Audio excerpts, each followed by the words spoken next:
We're going to make this interesting. How many quotes are you going to want that are going to be after this session? I don't know. I mean, 5. Okay. So good afternoon, everyone. It's great to see everybody here. It's been an amazing week here in Davos. Hopefully everybody saw that we are having conversations here. Hopefully everybody agrees. There are some conversations that we may disagree. There's many conversations that we may have agreed.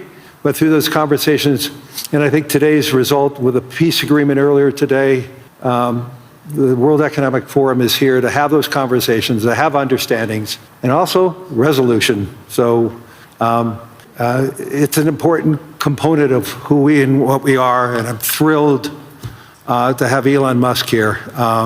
He came all the way from California to be here to see all of you. So thank you, Elon. You're most welcome. I heard about the formation of the Peace Summit, and I was like, is that PIEC? A little piece of Greenland, a little piece of Venezuela. we got one. All we want is peace. Okay, I'm going to, as I said, I'm a pretty proud CEO of BlackRock since we went public. The compounding return of BlackRock to our shareholders was 21%. Since Elon took Tesla public, his compounded return is 43%. This is just another advertisement for everybody, especially for Europeans. This is why more citizens should be investing with growth, investing with their countries. Imagine if a lot of pension funds invested with Elon when Tesla went public, and how much return would all the pension funds that invested side by side with Elon and the growth. So a spectacular return. There's very few companies. Well, I don't think there's any other company as large as Tesla today that has that compounded return. So congratulations. Oh, thank you. It's a good measurement. Well, we have an incredible team at Tesla, and that's the reason. So I want to get into the dirt, the meaningful component about technology, the possibilities. I want to talk about AI and robotics, energy, space, and the progress ultimately coming down to engineering discipline, scale, execution, and few people, if not anyone, has the experience and the fortitude to confront these issues head on. Not just the ideas, but the execution across so many different technologies, Elon, and that's why I thought it was important for us to have this dialogue here in Davos. So you're presently building on AI, on robotics, on space, on energy, all at the same time. When you look across those efforts, what do they have in common from an engineering standpoint? Well, they're all very difficult technology challenges.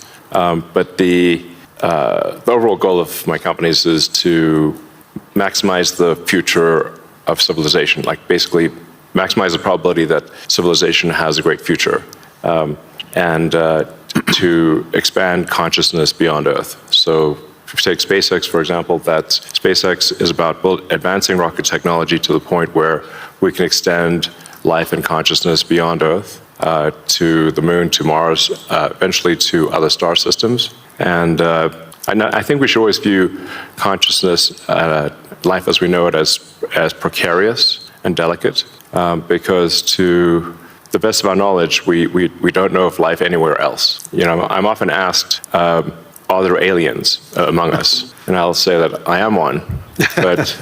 Or you're from the future. They don't believe me. Okay. But I think if anyone would know if there are aliens among us, it would be me. We have 9,000 satellites up there, and not once have we had to maneuver around an alien spaceship. So I'm like, I don't know. Bottom line is, I think we need to assume that life and consciousness is extremely rare, and it might only be us. And if that's the case, then we need to do everything possible to ensure that the light of consciousness is not extinguished, because we're effectively, the way I view it is, the image in my mind is of a tiny candle in a vast darkness, a tiny candle of consciousness that could easily go out. And that's why it's important to make life multiplanetary, such that if there is a natural disaster or a man-made disaster on Earth, that consciousness continues. That's the purpose of SpaceX. Tesla is obviously about sustainable technology, and also at this point we've sort of added to our mission sustainable abundance. So with robotics and AI, this is really the path to abundance for all. If you say, people often talk about solving global poverty, or essentially how do we give everyone a very high standard of living. I think the only way to do this is AI and robotics, which doesn't mean that it is without its issues. I mean, we need to be very careful with AI. We need to be very careful with robotics. We don't want to find ourselves in a James Cameron movie, Terminator. He's got great movies, love his movies, but we don't want to be in Terminator, obviously. But if you have ubiquitous AI that is essentially free or close to it, and ubiquitous robotics, then you will have an explosion in the global economy, an expansion in the global economy that is truly beyond all precedent. Elon, can that expansion be broad? Yes. Or is it narrow? And how can that be created? How can it broaden the global economy? Yeah, the way to think of it is that if you have a large number of humanoid robots, the economic output is the average productivity per robot times the number of robots. Right.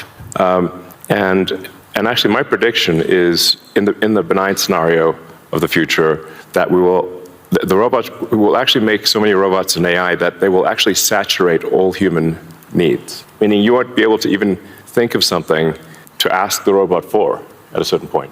Like there will be such an abundance of goods and services because my prediction is that there'll be more robots than people. So, but how do you then have human purpose in that scenario? Yeah, nothing's perfect, but it is a necessary. You can't have both. You can't have work that has to be done and amazing abundance for all.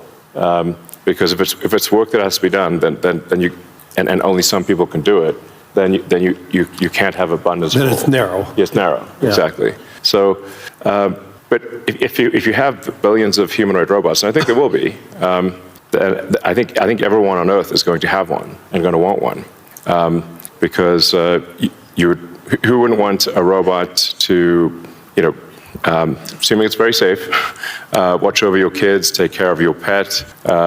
If you have elderly parents, a lot of friends of mine have said they have elderly parents. It's very difficult to take care of them. Expensive. Yeah, it's expensive, and there just aren't enough people to take care of there aren't enough young people to take care of the old people. Right. So if you had a robot that could take care of and protect an elderly parents, I think that would be great. That would be an amazing thing to have. I think we will have those things. So, overall, I'm very optimistic about the future. I think we're headed for a future of amazing abundance, which is very cool. And definitely, we are in the most interesting time in history. I don't think there's a more interesting time in history. Can you and I reverse aging in this new history, or are we going to see it? I haven't put much time into the aging stuff.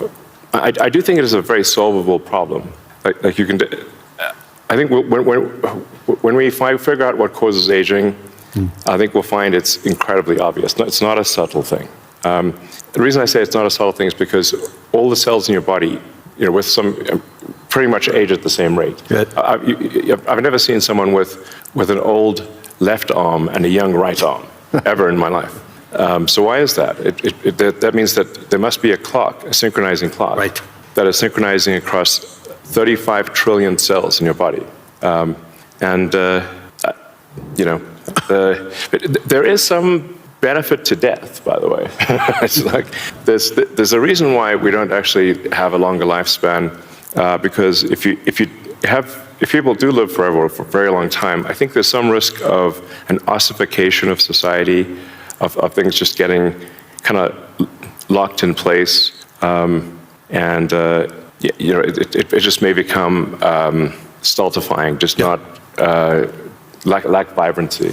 But that said, do I think we'll figure out ways to extend life and maybe even reverse aging? I think that's highly likely.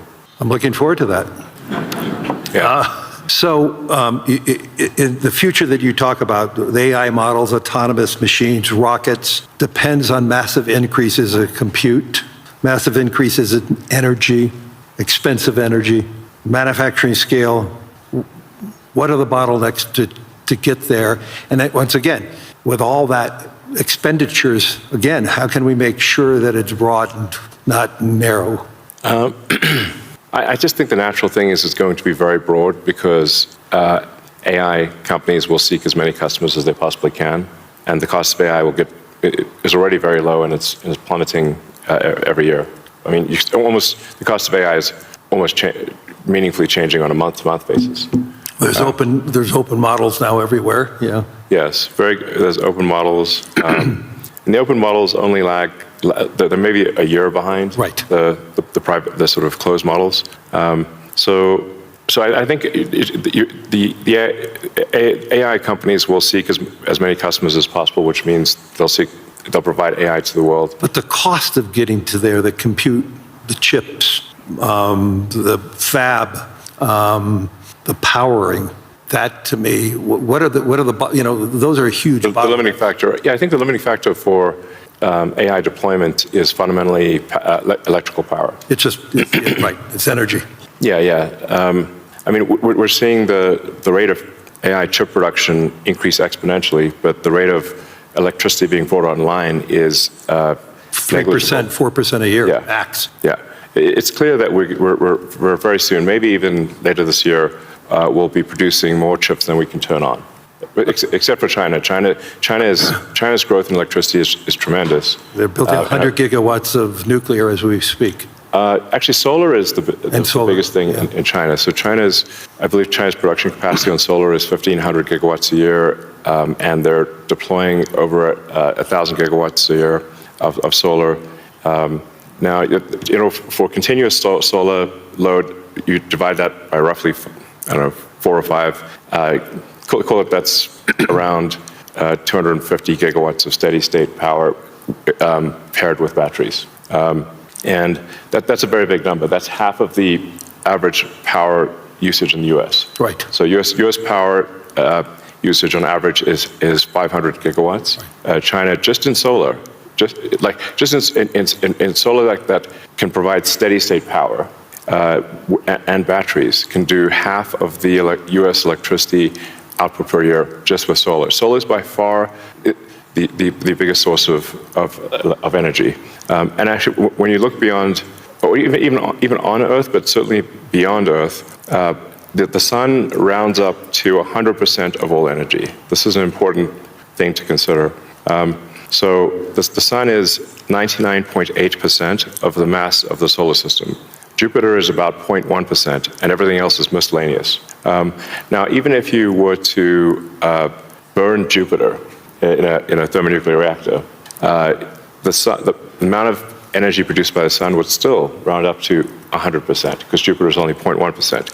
If you teleported 3 more Jupiters into our solar system, and burnt 3 more Jupiters and everything else in the solar system, the sun's energy would still round up to 100%. Mm-hmm. So it's really all about the sun. And that's why one of the things we'll be doing with SpaceX within a few years is launching solar-powered AI satellites. Right. Because the space is really the source of immense power, and then you don't need to take up any room on Earth. There's so much room in space, and you can scale to enormous. You can scale to, I think, ultimately hundreds of terawatts a year. You and I have had these conversations before, but why don't you tell the audience what would it take for the United States, and what type of geography would it take to have that solar field to electrify the United States? And then let me ask a question: why aren't we doing it? Yeah. So, I guess a rough way to think about it is 100 miles by 100 miles, or call it 160 kilometers by 160 kilometers of solar is enough to power the entire United States. So the 100-mile area is, I mean, you could take basically a small corner of Utah, Nevada, New Mexico. Obviously, you wouldn't want it all in one place, but it is a very small percentage of the area of the U.S. to generate all of the electricity that the U.S. uses. And the same is true, actually, I mean, for Europe. You could take a small part, you could take relatively unpopulated areas of, say, Spain and Sicily, and generate all of the electricity power that Europe needs. So why don't you think that there's a movement towards that here and in the United States? Well, there is. As it is in China. Well, unfortunately, in the U.S., the tariff barriers for solar are extremely high, and that makes the economics of deploying solar so artificially high, because China makes almost all the solar, What would it take for Europe or the U.S. to build it commercially, if it's that scale? Yeah, I think. Well, I can tell you what we're going to do. You know, SpaceX and Tesla is we're building up large-scale solar. Right. So the SpaceX and Tesla teams both separately are working to build to 100 gigawatts a year of solar power in the U.S., of manufactured solar power. That'll probably take us, I don't know, about 3 years or something. But these are pretty big numbers. Mm-hmm. You know, I'd encourage others to do the same. We obviously don't control the U.S. Tariff policy, mm-hmm. But for other countries, I would recommend that China makes solar cells that are incredibly low cost, and I think it would be worth doing large-scale solar. So I know you're going to be having a couple of big announcements on robotics and what it can do. I mean, when I went to the factory, you showed me those robots. Yeah. How quickly, you talked about the billions of robots, but how quickly can they be deployed in a manufacturing setting? How quickly can they be utilized and be functional and create that abundance that you talked about? Well, humanoid robotics will advance very quickly. I think we do have some of the Tesla Optimus robots doing simple tasks in the factory. Right. We accept probably later this year. By the end of this year, I think they'll be doing more complex tasks, but still deployed in an industrial environment. And probably sometime next year, I'd say that by the end of next year, I think would be selling humanoid robots to the public. That's when we are confident that it's very high reliability, very high safety, and the range of functionality is also very high. You can basically ask it to do anything you'd like.